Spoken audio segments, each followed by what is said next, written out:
Assalamualaikum warahmatullahi wabarakatuh. Kembali lagi di channel Portal Dimensi dan tentunya masih bersama saya Kang Slamet di sini. Kali ini Kang Slamet akan membawakan kisah yang berjudul Ekspedisi Merapi. Cerita ini ditulis oleh Erza Pratama. Sebelum kita masuk ke ceritanya, buat kalian yang belum subscribe channel ini, tekan tombol subscribe-nya terlebih dahulu dan tekan tombol notifikasinya agar kalian tidak ketinggalan cerita terbaru dari Portal Dimensi. Nggak usah berlama-lama lagi, langsung saja kita masuk ke ceritanya. Ekspedisi Merapi.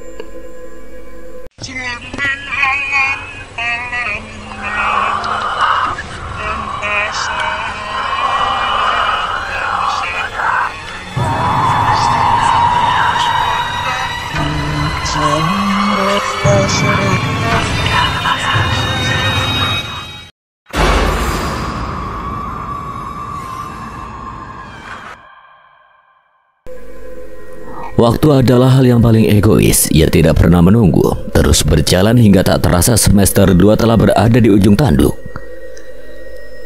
Libur hampir tiba. Tama, Andis, dan Ajay memutuskan untuk pulang karena liburan semester lalu mereka tidak pulang ke rumah. Sedangkan Dirga memutuskan untuk tetap di Jogja karena ia selalu menghindari keluarganya.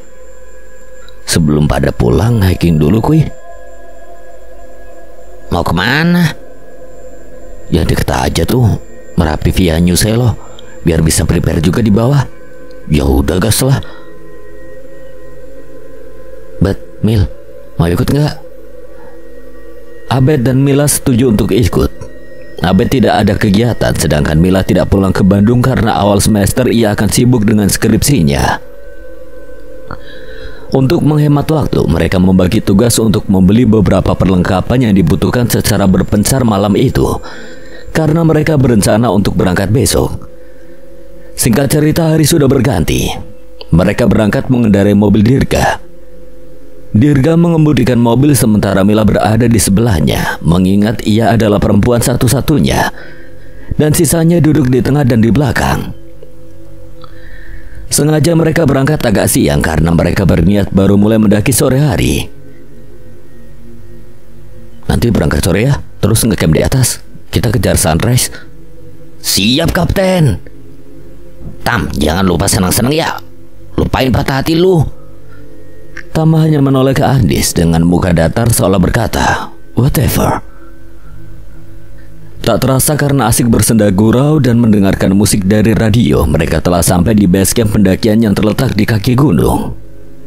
Prepare, dicek lagi kelengkapannya. Kalau ada yang kurang atau ketinggalan bisa dibeli di sini. Mengingat base camp ini banyak yang berjualan, mereka prepare dengan mengisi perut mereka di warung-warung yang tersedia. Kayaknya lagi sepi ya, Bu?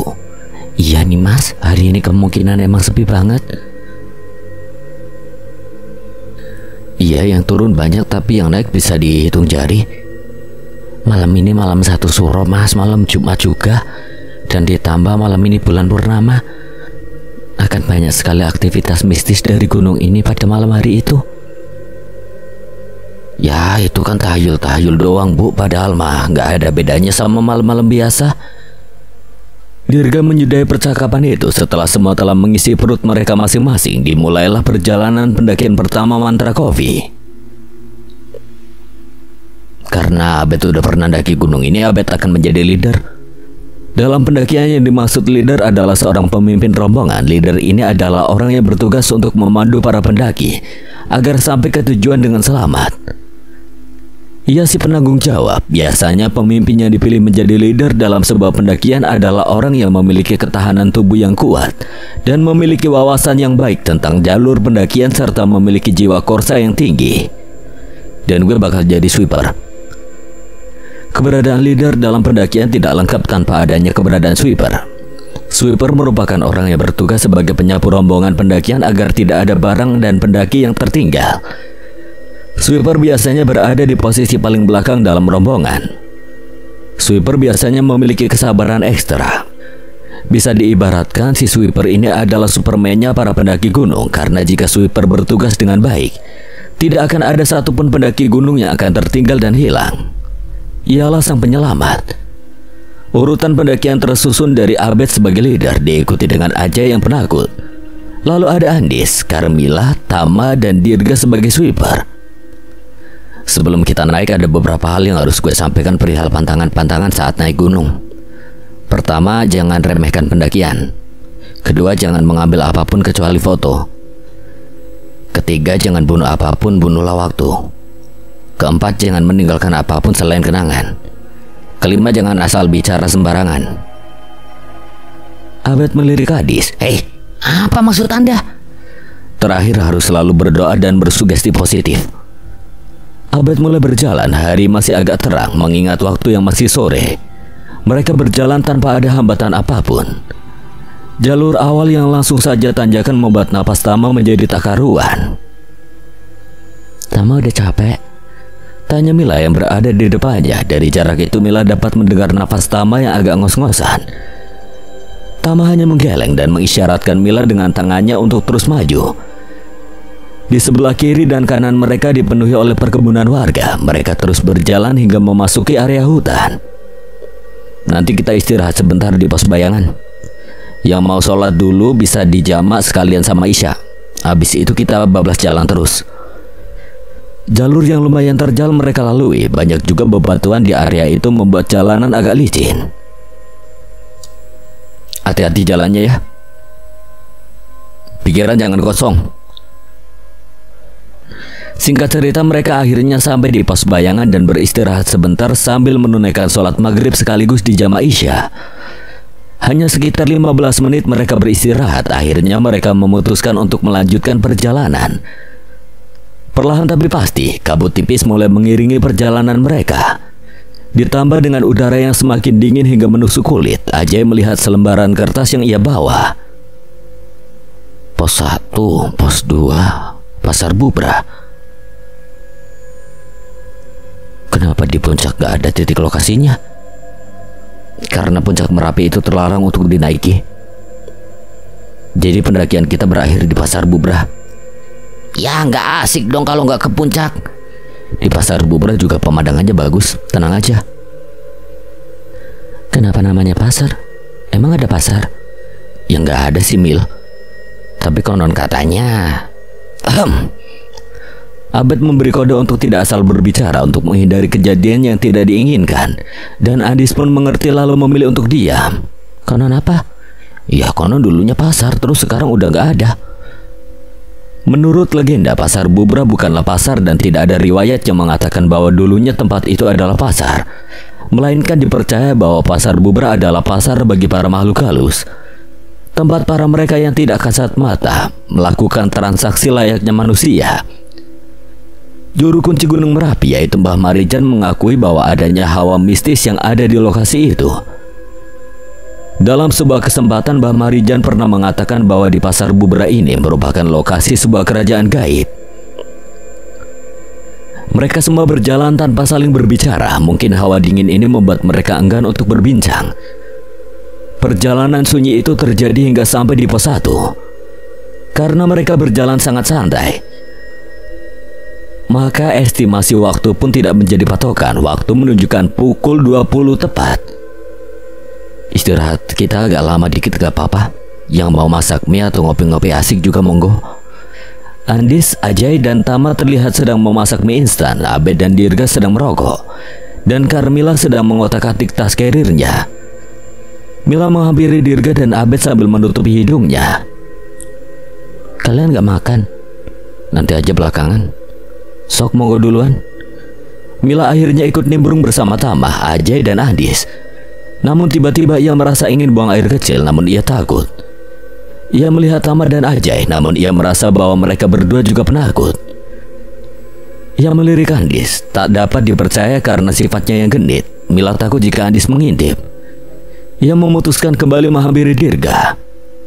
Dirga mau buang air kecil. Terus? Temenin lah kocak. Bilang dong. Dirga mengeluarkan bungkus rokok dan hendak mengambil satu batang lagi. Ngerokoknya nanti aja. Dirga sadar mungkin tadi Mila menutup hidungnya karena tidak suka dengan bau rokok. Oke. Adis yang melihat Dirga berjalan berdua dengan Mila menjauhi area istirahat berteriak pelan. Mau kemana oi berduaan? Mau enak-enak? Ucap Dirga agak keras sambil tertawa. Si koplak ngomong sembarangan. Mereka berdua mencari tempat yang cocok dan akhirnya Dirga menyuruh Mila untuk buang air kecil di balik pohon. Di situ aja tuh, gue tunggu di sini ya. Jangan jauh-jauh, Mila teh takut. Iya, gue di sini kok, nggak akan kemana-mana sebelum lu kelar. Jangan ngintip ya. Iya, buset dah. Jangan lupa baca doa dan minta izin dulu. Siapa tahu ada yang tinggal di sana. Jangan ngomong gitu. Ya namanya juga di gunung, Mil, jaga etika aja. Akhirnya Mila memberanikan diri karena sudah tak tahan. Jarak mereka hanya beberapa meter yang terhalang pohon besar. Ya tuh kan udah mau bocor, untung bawa pembalut cadangan. Mila membuka tas kecil yang ia bawa dan segera mengenakan pembalutnya dan meninggalkan pembalut sebelumnya di tanah. Lama banget dah kencing doang. Tak lama setelah itu Mila keluar dari balik pohon. Ayo, lama banget sih. Dirga berjalan menuju tempat anak-anak beristirahat. Mila mengikuti dari belakang. Gimana? Gak ada apa-apa kan? Menyadari Mila yang diam saja, Dirga berpikir mungkin terjadi sesuatu. Dirga menoleh ke belakang. Kamu gak apa-apa, Kak? Tak ada siapapun di belakang Mila. Mila? Mila?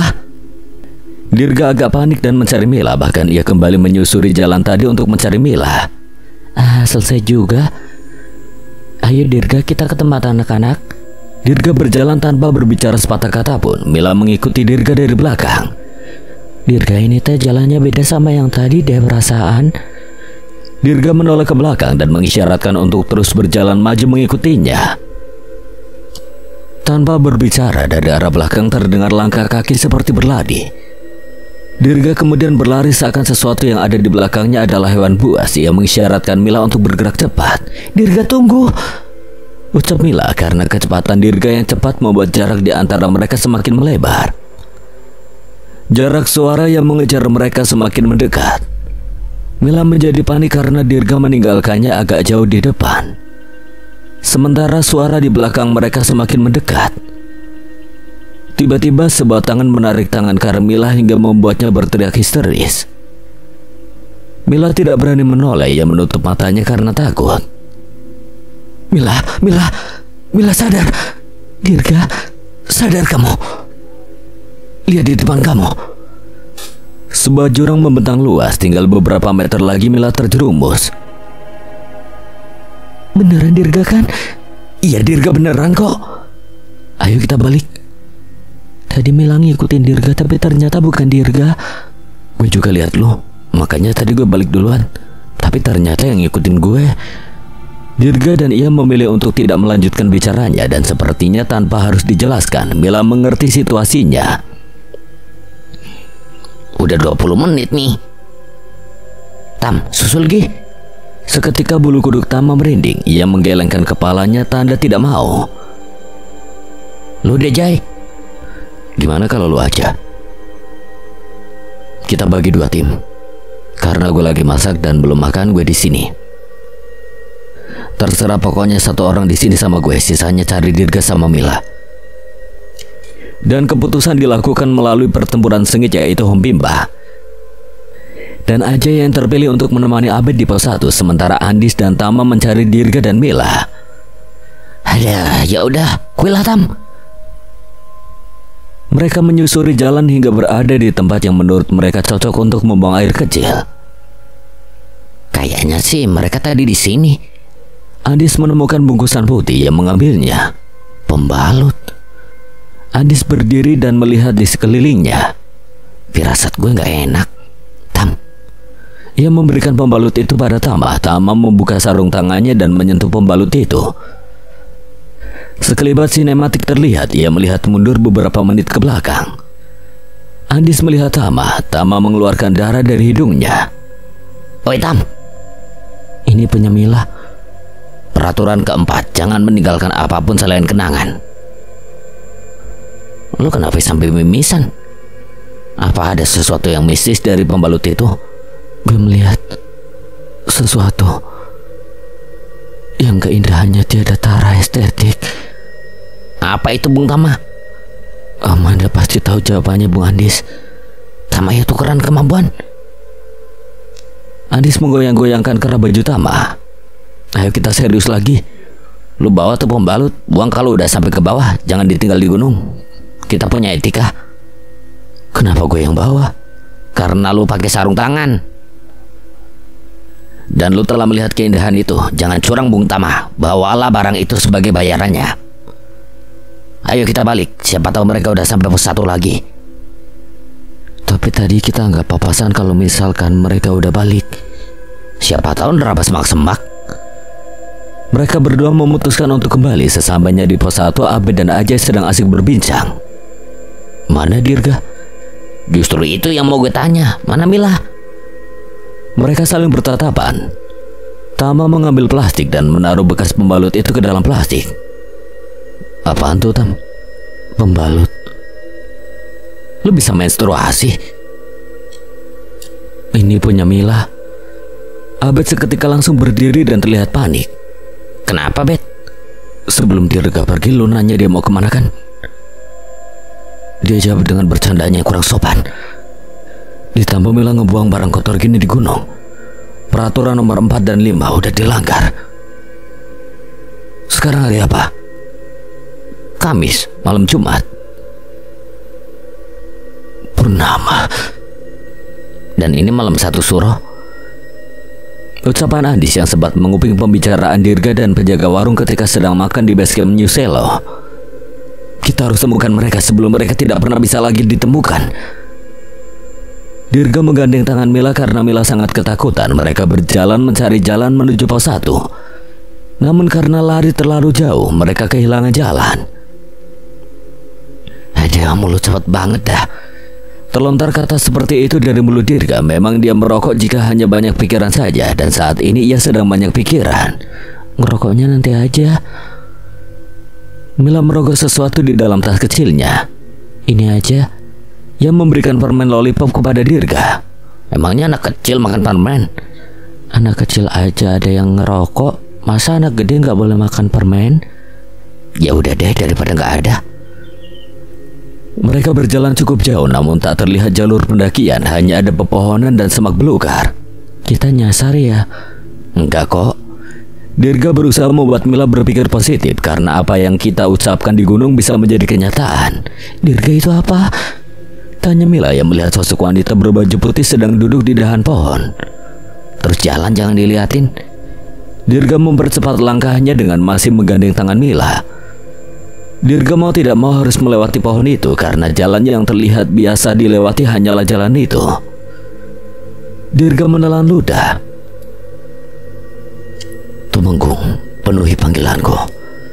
Tak seperti biasanya, tidak ada respon dari penjaga miliknya itu. Justru wanita itu tertawa dari atas pohon. Mila menjadi histeris, ia menangis tak karuan. Mila bersembunyi di balik jaket Dirga yang membenamkan wajahnya, tidak berani menoleh kemanapun. Ketika mereka melewati pohon itu, tiba-tiba saja bunyi keras terdengar dari belakang Mila, seperti ada sesuatu yang jatuh dari dahan pohon. Mila kaget dan melepaskan diri dari Dirga. Ia refleks berlari menjauhi pohon itu sampai ia tersadar. Dirga tidak lagi berada di dekatnya. Kabut yang tebal menutupi pandangannya. Ia hanya bisa melihat dengan jarak pandang yang dekat. Dirga, Mila, jangan ke sana Mila. Gue juga dengar itu bukan gue. Jantung Mila terasa ingin copot. Ia harus memilih mana suara Dirga yang asli. Mila memilih untuk berjalan ke arah kanan. Tidak butuh waktu lama, ia menemukan sosok Dirga sedang berdiri membelakanginya. Belum sempat ia memanggil, sebuah tangan membekap mulutnya dari belakang.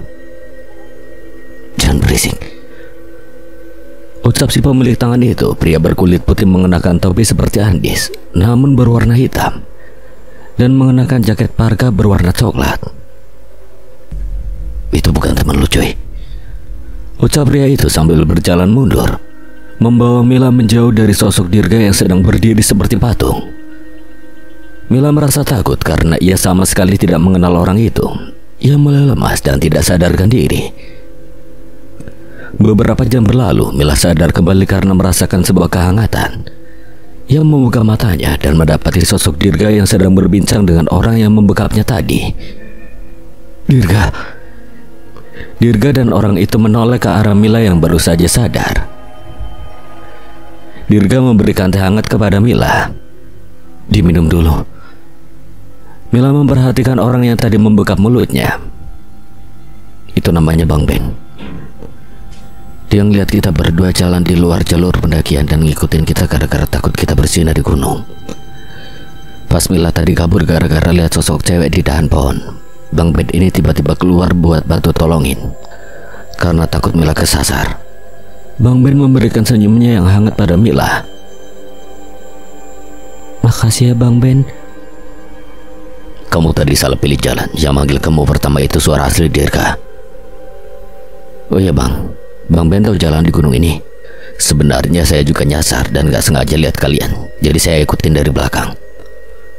Ketika mereka asik berbincang, tiba-tiba terdengar suara gending gamelan. Matiin semua penerangan dan jangan mengeluarkan suara apapun. Tanpa bertanya, Dirga dan Mila langsung memadamkan api dan diam tidak bersuara. Malam ini begitu aneh. Normalnya di gunung akan banyak dijumpai suara serangga atau hewan-hewan malam. Namun yang mereka temui adalah kesunyian yang benar-benar hening. Bahkan mereka mampu mendengar detak jantung sendiri saking sepinya. Setelah bunyi gending itu menghilang, Bang Ben menyuruh mereka untuk melanjutkan perjalanan mencari jalur pendakian. Gue udah bermalam-malam nyasar. Hari ini juga kita harus bisa nemuin jalur pendakian, atau kita sama sekali gak akan pernah nemuin jalur itu selamanya. Malam ini lebaran bagi kaum gaib. Gerbang antara dunia mereka dan dunia kita terbuka lebar.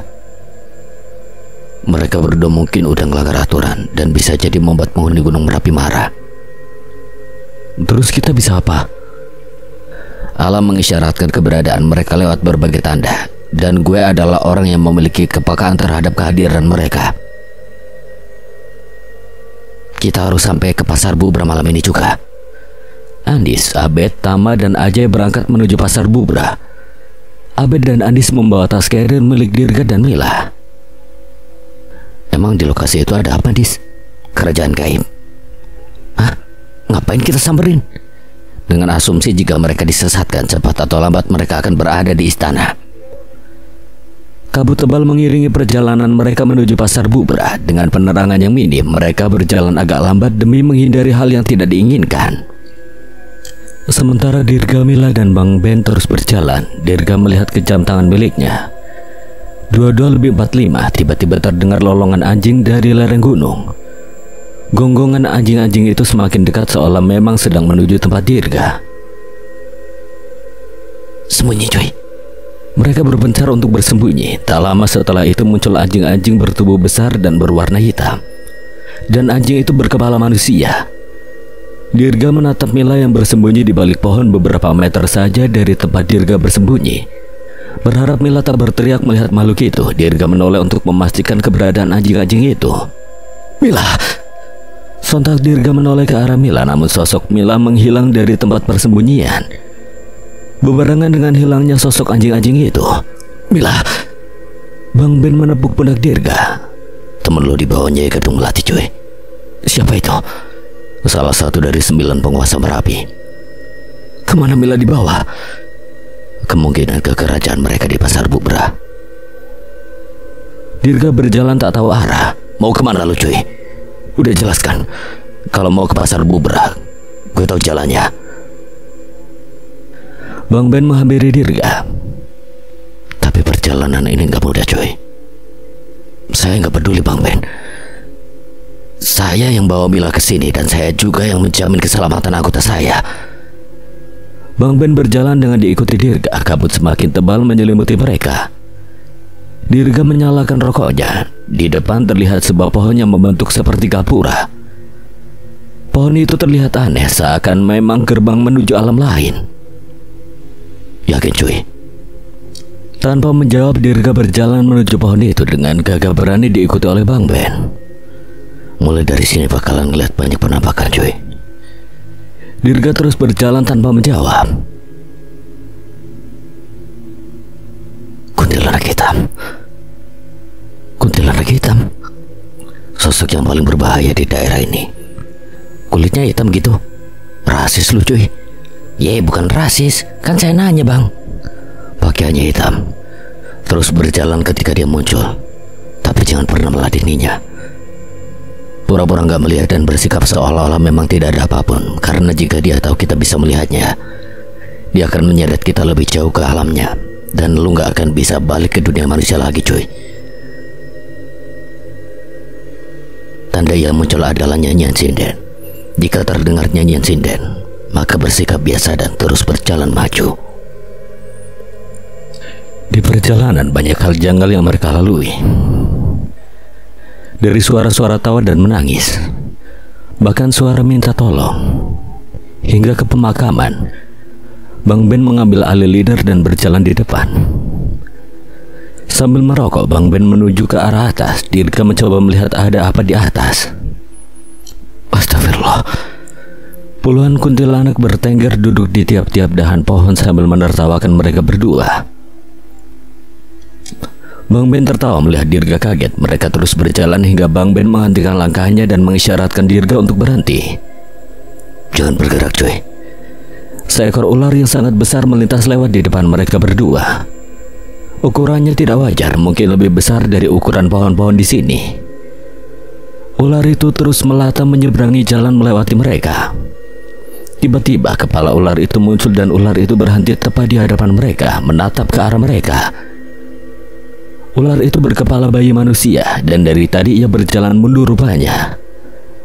Sontak membuat Dirga kaget, namun ia ingat bahwa Bang Ben menyuruhnya untuk diam. Maka Dirga sama sekali tidak bergerak walaupun ia takut.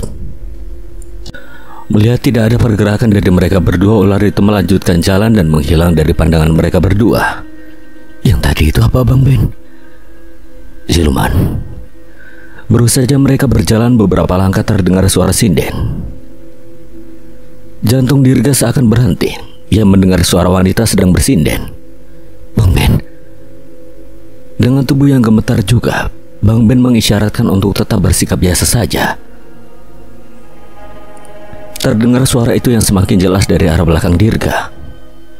Sebuah tangan pucat berkuku panjang melesat pelan dari arah telinga kiri Dirga hingga telinga Dirga tepat berada di sikunya. Mampus gue.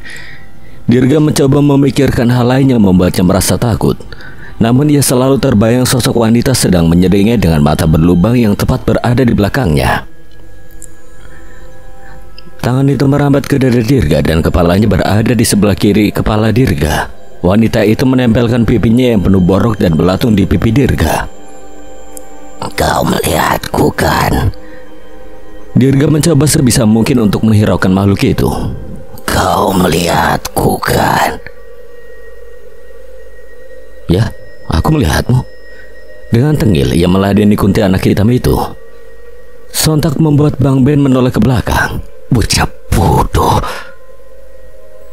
Benarkah kau melihatku kan?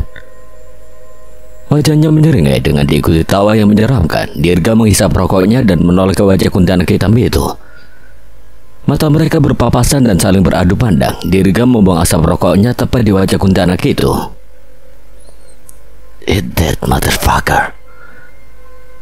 Kurang ajar. Mati kau. Dirga. Darah mengalir di pipi Dirga. Kuntilanak itu hancur menjadi tak berbentuk. Darahnya mencerat kemana-mana sehingga mengenai wajah Dirga. Kau terlambat. Maafkan saya Tuan. Bersihkan noda yang kau buat.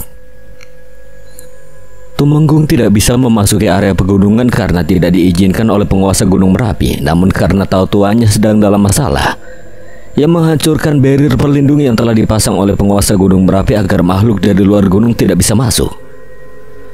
Bang Ben melongo melihat Tumenggung, sosok pria besar berpakaian prajurit Jawa kuno dan membawa gada besar. Dirga gantian menertawakan Bang Ben yang kaget melihat sosok Tumenggung. Tiba-tiba aura terkesan mencekam. Tekanan yang sangat dahsyat dari arah atas menuju ke tempat mereka. Tumenggung menyembunyikan keberadaannya. Seperti suara lonceng, tiba-tiba kereta kencana lewat dengan sangat cepat dari arah atas ke arah bawah, melewati mereka yang berdua yang bersembunyi. Nyi Kedung Melati, kesempatan kita harus cepat. Dirga dan Bang Ben bergegas dengan kecepatan maksimal menuju pasar Bubra. Sementara rombongan Andis baru saja melewati pos 2 dan sedang dalam perjalanan ke Pasar Bubrah. Aduh, lu kenapa, Jai? Kesandung sesuatu gue. Ajay tersandung kuburan. Mereka melihat sekeliling dan rupanya mereka berada di tengah area perkuburan. Kok jadi kuburan gini sih? Abed mendekati kuburan yang membuat Ajay terjatuh. Ia membaca nama orang yang tertulis di batu nisan itu. Apa ini kuburan penduduk atau kuburan para pendaki yang meninggal karena letusan gunung? Tama membuka sarung tangan dan menyentuh tanah kuburan itu. Alah, kuburan doang. Ayo kita lanjut jalan.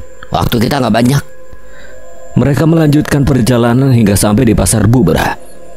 Tak seperti gunung yang memiliki lereng yang dipenuhi oleh pohon dan rumput hijau. Pasar Bubrah memiliki medan seperti gurun, banyak pasir dan batu. Mulai dari sini kemampuan lu sangat dibutuhkan, Jai. Gue tahu lu takut, tapi kalau lu yang ada di posisi mereka, gue yakin Dirga bakal ngelakuin apa aja buat bawa lu balik ke sini. Apa yang harus gue lakuin? Astral projection. Lu harus cari mereka di area ini dan membimbing mereka ke sini. Ajay duduk dan mulai bermeditasi. Bismillah. Dirga dan Bang Ben sampai di Pasar Bubrah. Beda dengan apa yang dilihat Andis. Dirga melihat istana yang besar. Ia menoleh ke Bang Ben dan mengisyaratkan untuk masuk. Mereka berdua berjalan masuk untuk menyelamatkan Carmilla. Mila, jangan teriak-teriak, cuy. Oh iya, lupa. Di istana itu banyak sekali orang-orang. Mereka seperti sedang berpesta. Namun anehnya mereka semua diam, tidak bergerak seperti patung. Terlihat sosok Carmilla sedang duduk di samping singgasana yang berada di ujung istana. Kakinya diborgol sehingga tidak bisa kemana-mana. Ia menangis. Tanpa pikir panjang, Dirga berlari ke arah Mila. Melihat Dirga berlari, Bang Ben menyusulnya. Mila, Dirga, lu tenang ya, gue di sini. Dirga mengenakan topeng temenggung dan memukul borgol itu hingga terputus. Ketika mereka hendak ingin keluar dari istana, seluruh orang-orang yang tadi mematung kini serentak menoleh ke arah mereka bertiga. Holy shit. Ajay berjalan dengan tubuh astralnya. Ia melihat suasana yang ramai di Pasar Bubrah. Dan memang di lokasinya berada ini adalah pasar. Di belakang pasar terletak sebuah istana yang besar. Dengan berat hati Ajay berjalan menghampiri istana. Gue yang di sana. Ajay sontak kaget karena yang memanggilnya adalah manusia tapi berkepala kuda. Aku baru pertama kali melihatmu. Saya baru meninggal tadi. Kuda itu menatap Ajay tajam, melihat dari ujung kaki hingga ujung rambut. Pantas saja. Ajay menghela napas. Ia melanjutkan perjalanan menuju istana. Bang Ben, bawa Carmilla keluar. Lu bagaimana, cuy? Saya coba memperlambat mereka. Saya juga yang buka jalur. Bang Ben menggendong Mila di belakangnya dan Dirga menghajar makhluk-makhluk yang mencoba menghentikan mereka. Dirga membuka jalan. Ia menghilang ke sana ke sini untuk menghajar para makhluk yang mencoba untuk menyerang mereka.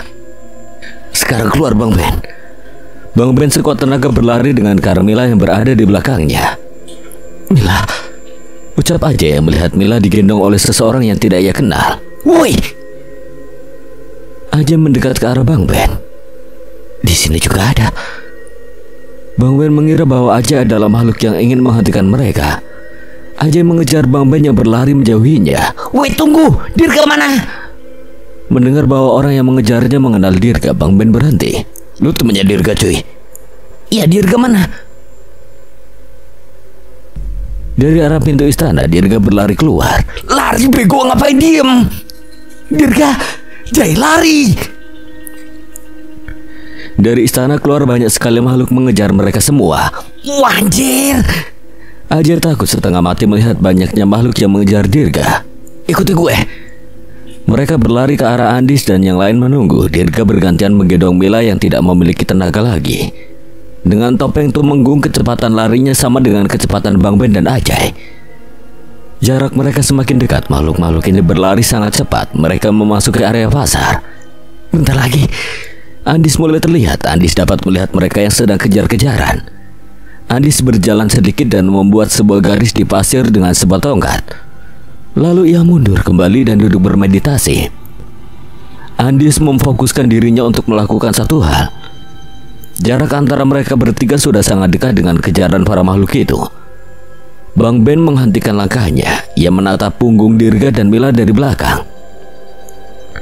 Ajay menarik paksa ruhnya untuk kembali ke tubuhnya. Tugasnya sudah selesai untuk membimbing Dirga dan Mila untuk pulang.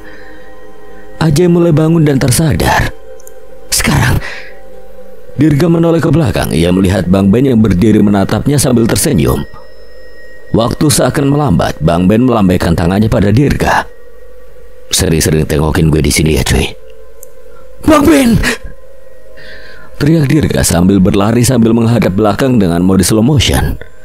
Ketika Dirga dan Mila melewati garis yang sebelumnya sudah dibuat oleh Andis. Andis menutup gerbang astral yang menghubungkan kedua dunia. Cahaya matahari menyilaukan membuat Dirga tersadar dari tidurnya. Dirga bangun. Sontak teman-temannya merangkul Dirga secara bersamaan. Welcome back. Mila mana? Mila dengan mata berkaca-kaca memeluk Dirga. Terima kasih Dirga. Bang Ben. Bang Ben mana? Bang Ben. Cuma kita berdua yang selamat. Gak mungkin. Dirga. Dirga menoleh ke arah Abed. Maksud lo? Benny Gunawan. Pendaki yang pakai parka coklat dan topi mirip Andis, tapi warna hitam. Dirga hanya mengangguk. Tama saling bertatapan dengan Abed. Orang itu sudah meninggal sejak kejadian erupsi Gunung Merapi tahun 2010 lalu. Baru aja semalam dia bantuin gue. Dia nyasar di Gunung Merapi dan jasadnya ditemukan oleh tim SAR. Setelah diidentifikasi itu adalah mayat Bang Ben yang lo maksud dan dia dimakamkan di gunung ini. Dirga tidak percaya dengan omongan Abed dan Tama karena sosok Bang Ben seperti benar-benar nyata dan bukan seperti hantu atau hanya sekedar halusinasi semata. Bang Ben benar-benar banyak membantu mereka berdua. Setelah Dirga sudah merasa baikan, mereka semua beristirahat sambil sarapan dan menikmati pemandangan dari atas, serta saling berfoto-foto sekitar jam 9 pagi. Pagi mereka memutuskan untuk turun dan berziarah ke makam Bang Ben terlebih dahulu. Namun anehnya ketika mereka semua sampai di tempat yang diperkirakan semalam adalah area perkuburan. Justru tidak ada satupun makam di sana, hanya hamparan tanah seluas mata memandang. Mereka sudah tidak asing dengan kejadian seperti itu dan memutuskan untuk turun. Tak ada kejadian aneh ketika turun. Sesampai di bawah, Tama membuang sampah Carmilla yang ia pungut di atas, dan mereka menghabiskan liburan dengan pulang ke rumah masing-masing. Kecuali Dirga, Carmilla dan Abed yang masih setia melayani para pecandu kopi di kota Jogja. Sekian. Dan terima kasih buat Erza Pratama yang telah mengizinkan saya membawakan ceritanya. Apabila ada kesalahan atau kekurangan, Kang Slamet memohon maaf sebesar-besarnya. Dan akhir kata, Kang Slamet pamit undur diri. Wassalamualaikum warahmatullahi wabarakatuh. Sampai berjumpa lagi.